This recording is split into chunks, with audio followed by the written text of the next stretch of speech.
Hi guys! Okay, so today naman ang discussion naman natin is about equilibrium naman ng mga forces in 3D, no? So, three-dimensional force system. So, just like dun sa discussion natin about 2D forces, so to satisfy yung equilibrium ng mga forces natin, so let's say for example, we have here forces F1, F2, and F3, and then passing through same exact one point, no? So magkakaroon tayo dito class na tinatawag na particle analysis, no? So parang we are analyzing a particle here subjected to external forces. So para ma-create natin or masabi natin na in equilibrium yung particle na yon, so kailangan ma-satisfy lang naman ito that yung summation ng mga forces natin along x, y, and z axis must be equal to 0. So parang lumalabas, ganun lang din, no? Na dapat yung resultant ng mga forces na yan acting dun sa particle must be equal to 0. So kung in components, so dapat ganito siya. So para makuha class yung mga components in 3D, so let's say for example, we are analyzing F2, and then base sa figure, meron siya ditong equivalent na y distance, so tawagin ko itong y2. Ito yung x distance niya, tawagin kong x2, and then meron siyang z distance na z2. So para makuha natin yung components, so first, kailangan muna natin kunin yung equivalent length. So para makuha yung length L2, tawagin natin L2 for force F2.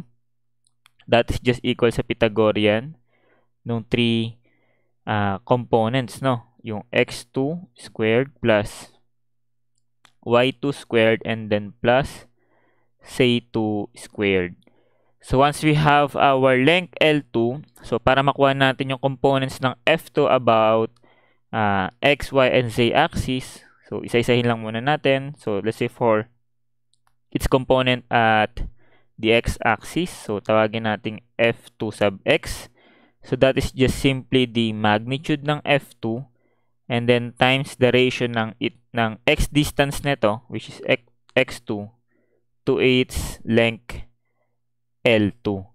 So, hindi na dapat bago ito sa iyo class kasi ginagawa naman na rin natin ito nung tayo ay nag-a-analyze ng two-dimensional forces.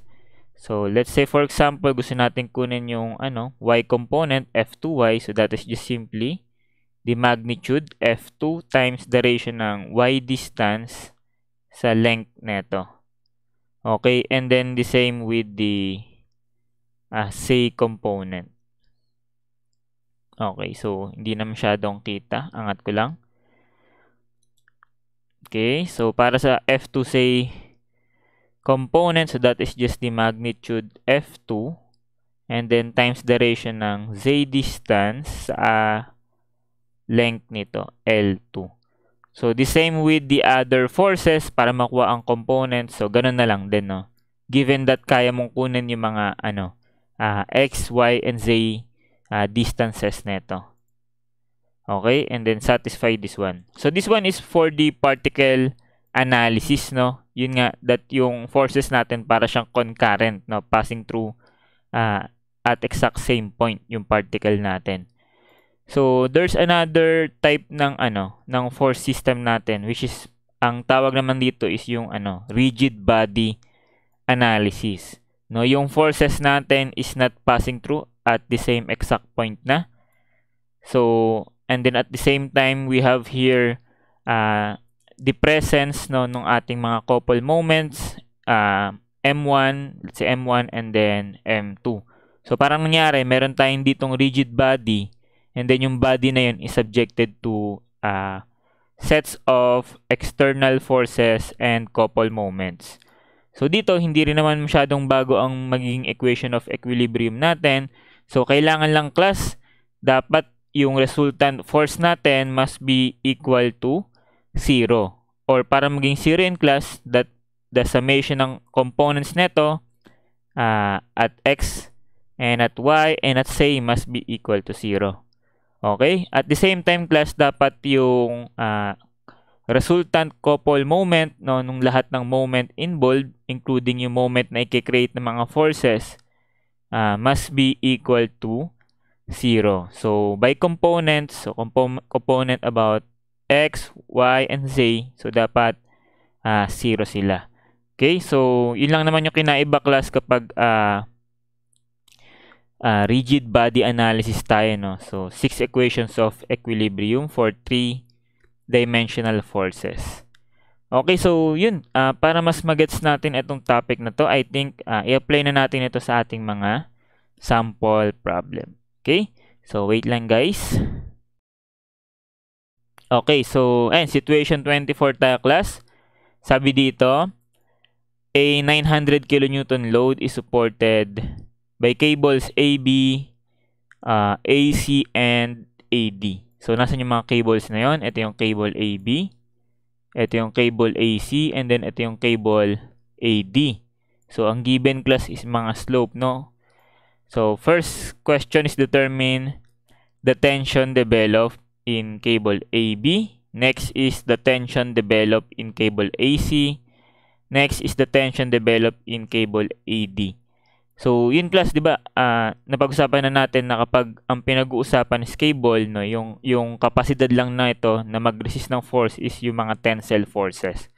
So, hindi na tayo mag-assume ng compressive forces dito kapag cable lang ina-analyze, no? So, lagi lang silang tension. So, dito lumalabas para siyang particle analysis since all forces is passing through doon sa ating point A.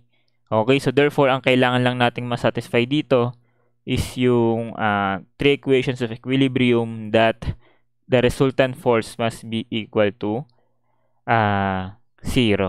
So, let's try to zoom in. So, let's consider class yung ating point A, no, as our particle. So, at point A, we have 3 forces, unknown forces acting on it, including itong given na downward force na 900. So, itong AB is completely, at the, or passing through at the x-axis. So, ibig sabihin, ang meron lang siyang component is yung along x-axis. Pero, ayan, drawing muna natin tayo ng dito, tensile force. Okay, so away dun sa point A. And then, tawagin natin tong TAB. Okay? And then, dun sa AC, so, ano naman siya, nasaan siya? Nasa XY plane, no?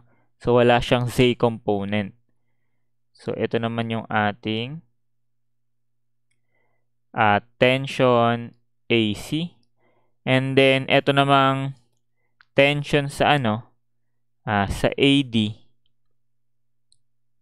is what? Nasa Z or YZ plane naman siya. So, wala siyang X component. Kung makikita nyo sa figure. Okay, so tawagin natin tong TAD. And then, define lang natin class yung mga distances nila. No? X, Y, and Z distances. Para later on, di tayo malito. So, dito, etong AB, wala naman siyang binigay na X, Y, Z distances. Pero sabi nga natin, no, yung TAB is completely passing through the x-axis or parallel sa x-axis. So, ang meron lang ito, x component. Okay? So, hindi na natin siya kailangan kunan pa ng mga x, y, z distances. So, here naman, sa TAC, ang meron siya is y distance. Tama ba? May y distance siya na 4. And then, may x distance siya na 3. And then, given na yung length para sa kanya, that yung length niya is 5. So, again, wala nga siyang z, kaya wala siyang z component. And for the AD, no, tension at AD, so ang meron sa kanya is itong yung 3, that is along y. So, therefore, yung y neto is 3. And then yung 4, yung along z naman. So, ang given sa kanya is yung length, again, na equal sa 5.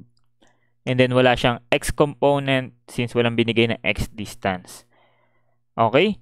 So, kailangan lang natin class i-analyze lahat ng forces, no, component ng forces about x, y, and z axis. So, let's start with the summation ng forces along x, dapat 0. No? First equation of equilibrium, and then we consider forces to the right to be positive. So, or hindi to the right, no, kasi 3D na to no? Basta ayusin nga natin, no? Since 3D na siya, so gamitin natin yung forces na along dito sa direction na to. Okay? So the same na itong x-axis na nakikita mo. So sana na-gets mo kung paano ko dinrawing, no? Lahat ng papuntang, paano ba? Pag ganun. Basta, gabaliktad yung sa screen ko eh. No? Basta, ayun, the same na ito, consider natin as positive. Okay? So, therefore, yung TAB, meron siyang x component na equal lang din sa TAB. So, tawagin natin TAB. And then, yung TAC, meron siyang x component but that is papunta sa negative x-axis. So, gawin natin negative TAC. And then, its component is what? That is, its x distance over yung length.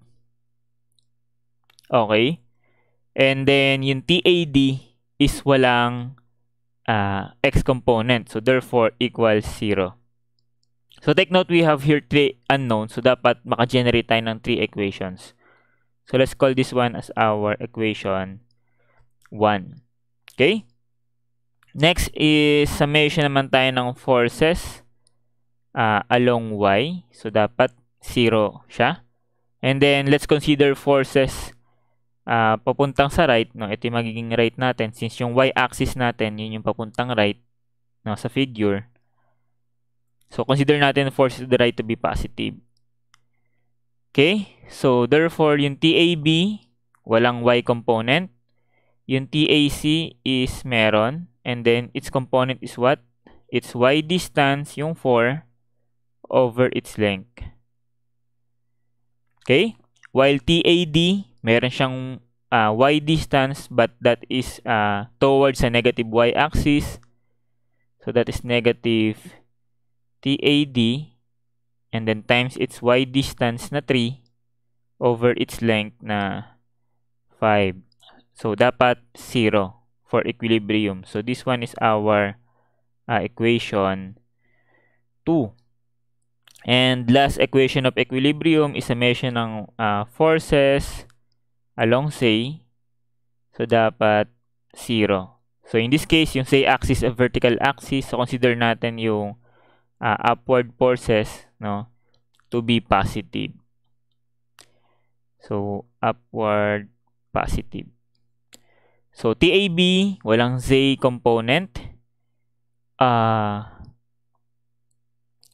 Yung ating TAC is wala rin siyang say component. While yung TAD meron, no? And then the TAD is complete TAD is towards the positive say, no? Pataas siya. So positive TAD and then its say distance na 4 and then its length na 5. Okay. No, so ngayon class, wag nyo kakalimutan itong external force na given pa na 900. So sa other equations ko, hindi ko siya kinonsider, no? Equation 1, equation 2, bakit hindi? Kasi yung 900 is completely vertical. So meaning to say, wala rin naman siyang x component and y component. So kaya hindi siya dumabas, no, or naging present dito sa ating first 2 equations. Pero dito sa equation natin, no, summation ng forces along say, since siya, yung 900 is a force, no, along say, so kailangan natin siya i-consider. So ito, upward, positive, while yung 900 is downward, so dapat that is negative 900. So to maintain equilibrium, so dapat 0. So this one is now our equation 3. So ayan guys, 3 equations, 3 unknowns, no. So pwede na natin class ma-solve yung 3 unknown forces. So ilan lumalabas class ang TAB, TAC at TAD. So, for now, siguro pakita ko kung paano ipindot sa calculator. So, for our specific problem na ito, so punta tayo sa mode, and then equation, and then 3 unknowns. Okay? So, dito, ilagay mo lang dito for A, yung mga coefficients ng AB. Dito naman, yung coefficients ng AC. Dito yung coefficients ng AD. And then, dito sa D, yung constant, which is dapat nasa right-hand side na. Okay? So, let's start. For equation 1, TAB, coefficient is 1. TAC, negative 3/5. And then, wala siyang TAD. So, 0.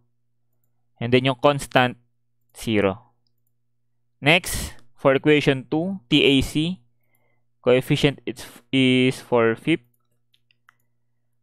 Then, TAB, walang TAB ito. Or, mali. Yung una pala is TAB, di ba?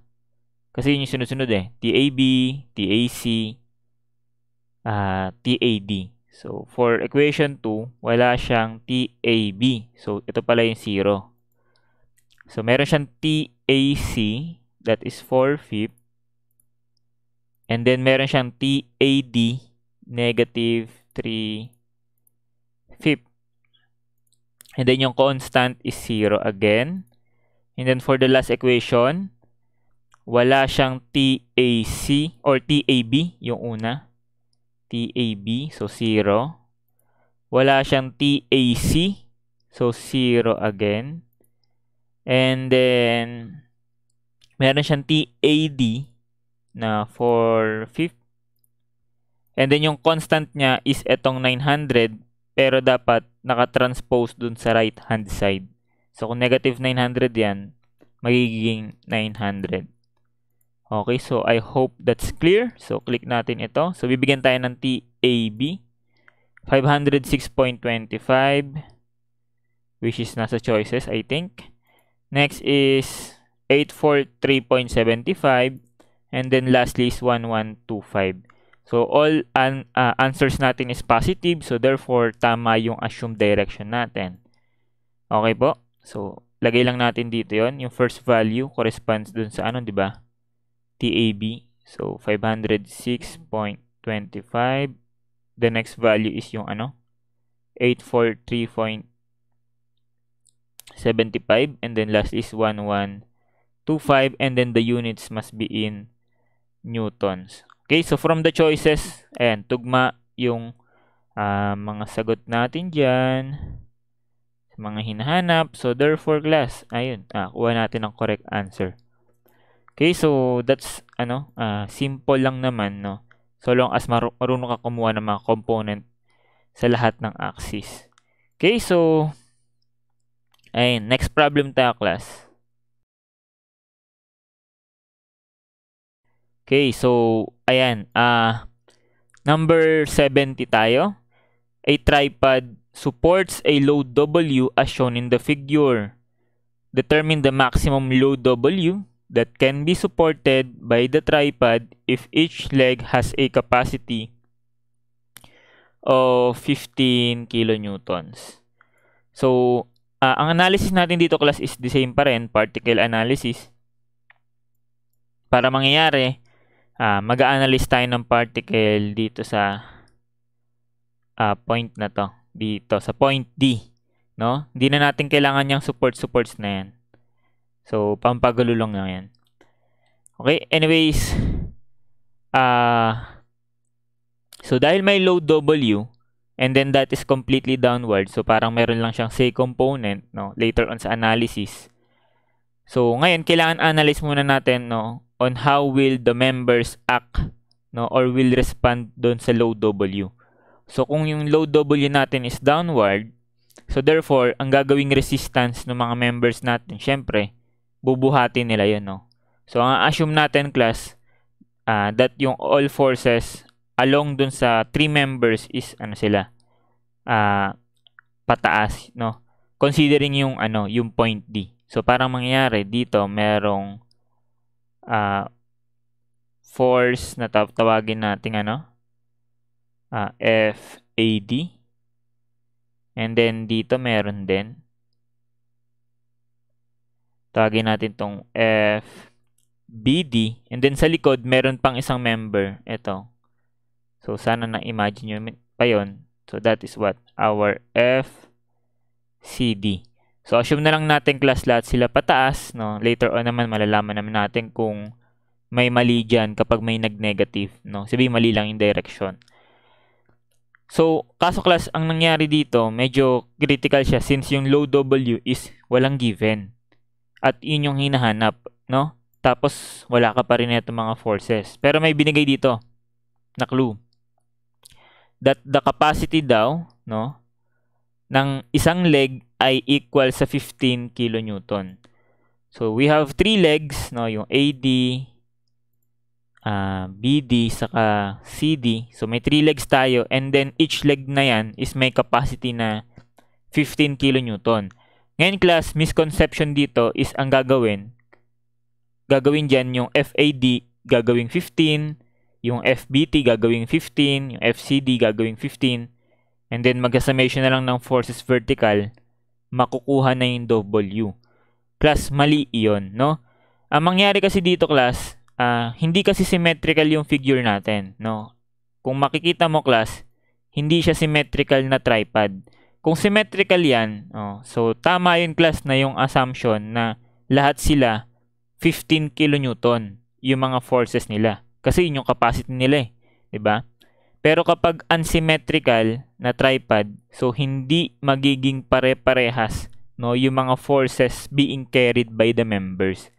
So meron diyan isang member na maliit lang yung binubuhat niya, no? Meron diyan isang member na siya yung may pinakamalaking kine-carrying force, no? Siya yung may pinakamalaking dinadala, okay, na force. So, sana clear yun, class. So, ibig sabihin, mangyari dyan, possible na isang member lang dyan, class, yung makaka-reach nung 15 kilonewton. The other members, hindi sila aabot ng 15. Okay? So, how can we determine kung sinong member ang magbubuhat ng may pinakamalaking force? So, ang solution dito class is to assume muna, no, instead na W ito, gawa muna tayo ng downward force na equivalent sa 1 unit load. Okay? So, unit load analysis tayo class. So, kapag 1 unit load yung tawag dito, yung load natin, how much of that will be carried by members AD, BD, and CD. Okay? So, para makuha natin yung class, edi simulan natin kumuha ng mga XY, say, na distances ng bawat members. So, let's say, for example, ito na lang yung assume natin as our origin, no? Okay lang ba? So, ito yung ating 0, 0, 0. And then, yung pa ganito, ito yung Y. And then, yung papunta dito, ito yung X. And then, yung vertical, ito yung say. No? Para mabigyan natin ng corresponding X, Y, say distances. So, kung titingnan natin tong FAD, or yung AD, member AD, so, meron siyang what? Meron siyang X distance na 1.8. Okay? Meron siyang Y distance na negative 0.9, no? Kasi papunta sa negative y-axis. Pero lagyan lang natin 0.9. And then, say, ilan yung say na ito? Nung AD. So, yung vertical niya is ito, 2.4. So, I hope that's clear. 2.4. So, meron siyang X na tinakbo, pa ganyan, 1.8. Meron siyang Y na 0.9, and then vertical is 2.4. So, kunin na natin class yung length nito para hindi na tayo mahirapan. So, that is square root ng 1.8 squared plus 0.9 squared plus 2.4 squared. Okay, so class, yung mga values na yon, you can store that na lang at the variables dun sa calculator mo para later on hindi na tayo nagta-type ng mga approximate values pa. So this one is 3.13 or 132 and so on. Now, ang gagawin ko dito, ito, i-store ko to sa letter A. Okay? Next is for, ano naman tayo class? Member BD.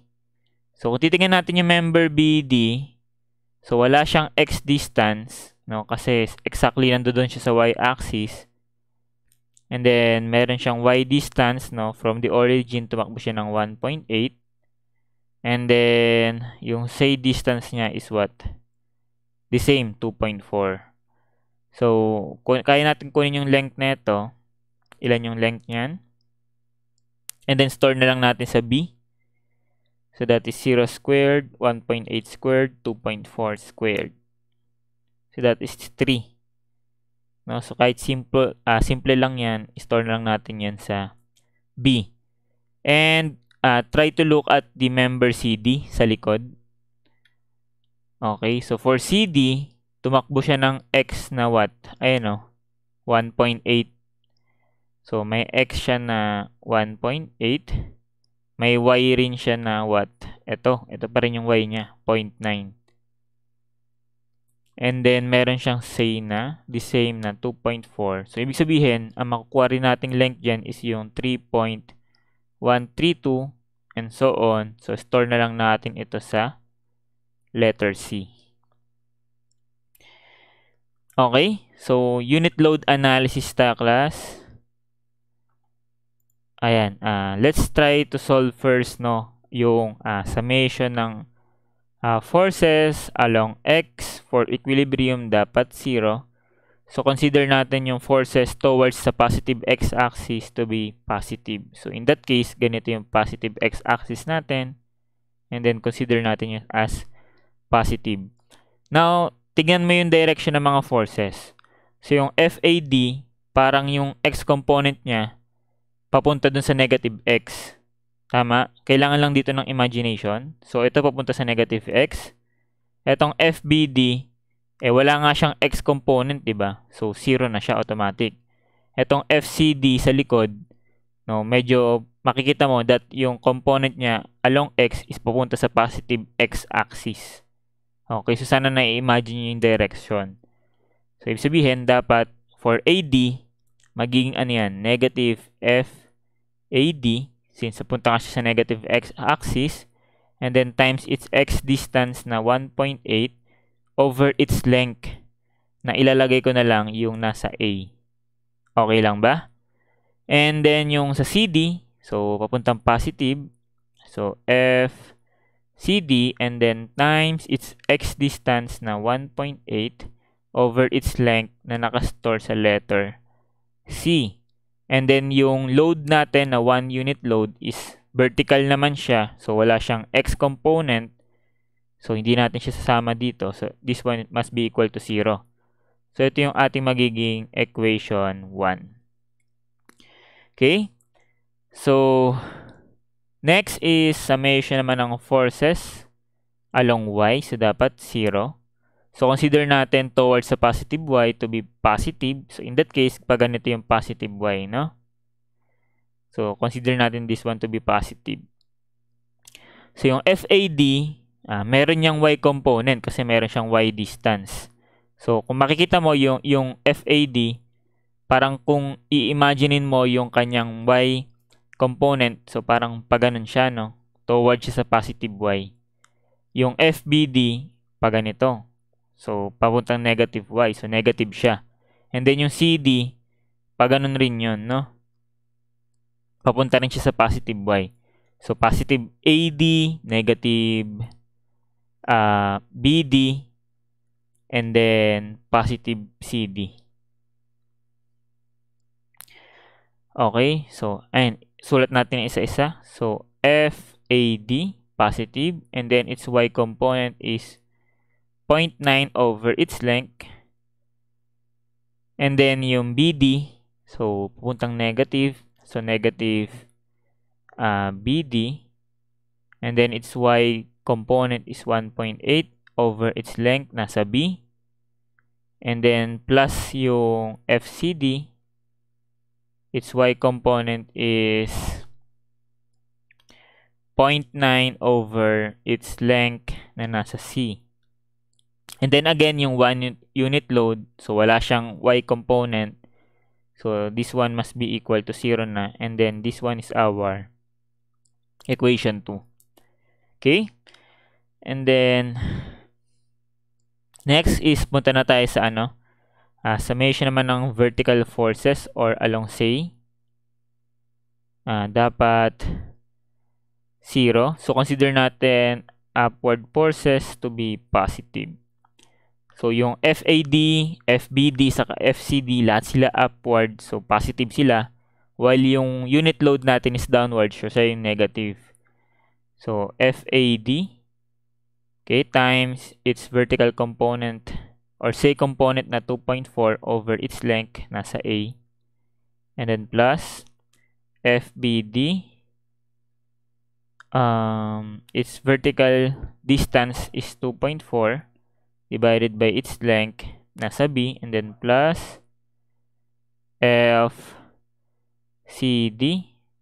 say distance is 2.4 over its length nasa C.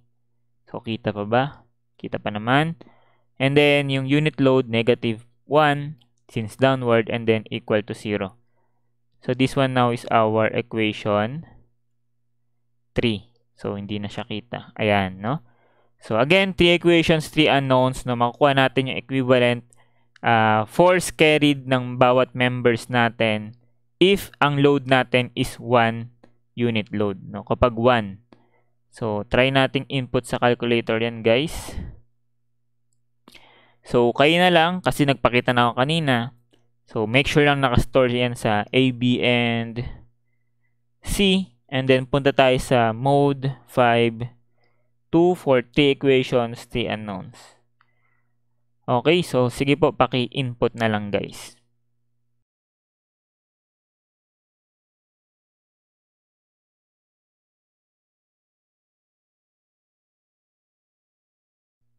Okay, so make sure na yun nandun sa letter A ninyo, yung AD, sa B ninyo, yung BD, and then yung nasa C ninyo, yung CD. Okay, ganun na lang yung arrangement natin. So, ang nakuha ko class is ito. So, for FAD, siya yung una natin makukuha, no? FAD, that is 0.4350. And then, for FBD, so siya is 0.4167, and then next is FCD, that is 0.4350.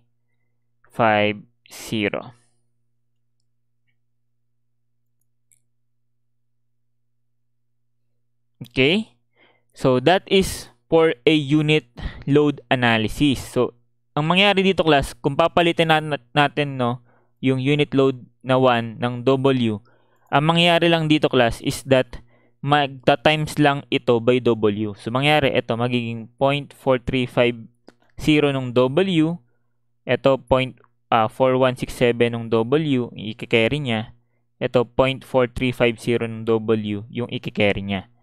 So ngayon, class, balik tayo dun sa sinasabi ko kanina na hindi nga kasi equal, no, yung mga loads na i-carry ng bawat members. So sabi natin, meron dyan, no, isa or dalawa, no, basta hindi sila pantay-pantay, meron dyan isang member na magke-carry ng may pinakamalaking load, no. So sino dyan sa tatlo, class, yung may pinakamalaking binuhat? So makikita natin that si F or si member AD as well as yung member CD, no, mas malaki, no, na part nung weight W yung bubuhati nila, no, 0.4350. So ibig sabihin, class, kung i-analyze natin, members AD and CD, sila yung unang members na makaka-reach ng 15 kN, no? Kumbaga sila yung unang members na makakaabot dun sa maximum capacity nila na 15. So what I'm trying to say is that sa kanila natin i-equate ang 15, no? Sa kanila. So, dapat yung values nila, marireach nila yung capacity nila na 15 kilonewton. So, with that, to solve for W, so ganun na lang kasimple yun. 0.4350 of W, dapat sabi natin, magiging 15 kilonewtons. So, to solve for the W, so, ilan yan lalabas diyang class? So, ang lalabas is what? 34.48 kilonewtons. So, that is now our answer. So, hopefully, na-gets ninyo siya. And, ayun, nasa choices yung sagot natin. And we are correct. Okay, so anong ibig sabihin ng class? Na kapag ang load W natin reaches an amount of 34.48 kilonewton, no, that yung member AD natin and yung member CD natin, magiging ang value na nila, no, kapag sinolve mo ulit, is magiging 15, no? Marireach na nila yung capacity nila. While yung member BD, no, hindi pa siya umaabot ng 15. So, okay lang naman yun. So, yun. Yun na yung sagot natin, class, no? For number 70. So, I hope na gets ito. So, I think, end muna natin, class, no? Yung ating video presentation hanggang dito. So, yung continuation natin with regards sa next sample problems is the next video na natin i-present. So, hopefully guys, na-gets ninyo yung ating solution. So, ayun guys, thank you for watching. So, see you next time and God bless.